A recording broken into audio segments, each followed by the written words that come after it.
খবিশ কে এবং খবিশ জাতির পরিচয় কি? খবিশ জাতিকে মেরে ফেলার জন্য বা হত্যা করার জন্য সৃষ্টিকর্তা তার ফেরেশতাদেরকে সরাসরি হুকুম দিলেন, কারণ সৃষ্টিকর্তার হুকুম তেনারা মানতেন না। জ্ঞান চক্ষু যাদের খোলা, তাদের এইসব বিষয়গুলি দেখার বিষয়। ইবলিসের বাবার নাম ছিল খবিশ। খবিশ ছিলেন জিন জাতির রাজা। খবিশ এই কারণে বলা হতো, সৃষ্টিকর্তা যা বুঝাতেন, খবিশ তার জাতিকে বিকল্প বুঝ দিতেন। যেমন সূরা নম্বর 2 আয়াত নম্বর 43, আল্লাহ বলেন, তোমরা সালাত কায়েম করো ও জাকাত দাও এবং যাহারা রুকু করে তাহাদের সঙ্গে রুকু করো।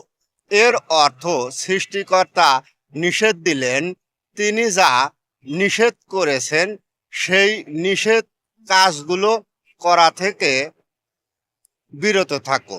যারা ভয় পান তার নিষেধকে, তাদের মতো করে তুমিও ভয় পেয়ে সেই নিষেধ কাজগুলো করা থেকে বিরতি থাকো।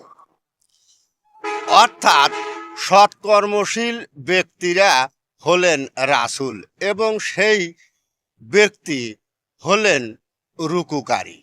এই রুকুকারীর সাথে রুকু করতে আদেশ করেছেন সৃষ্টিকর্তা। এখন যারা এই রুকু করা বাদ দিয়ে সমাজ থেকে নির্দিষ্ট কাঠমোল্লাকে ইমাম বানিয়ে সেই ইমামের পিছনে দাঁড়িয়ে হামাগুড়ি দিয়ে হাঁটুর উপর ভর দেওয়াকে রুকু মনে করেন, আপনি কি ভাবে খবিশ হলেন না? কমেন্ট করে যাবেন। আর মনে রাখবেন, আপনি যাকে ইমাম বানিয়েছে নামাজ আদায় করছেন, তিনি কিন্তু সেই ইবলিস। এর অর্থ আমি কিন্তু আপনাকে নামাজ পড়ার নিষেধ দিচ্ছি না।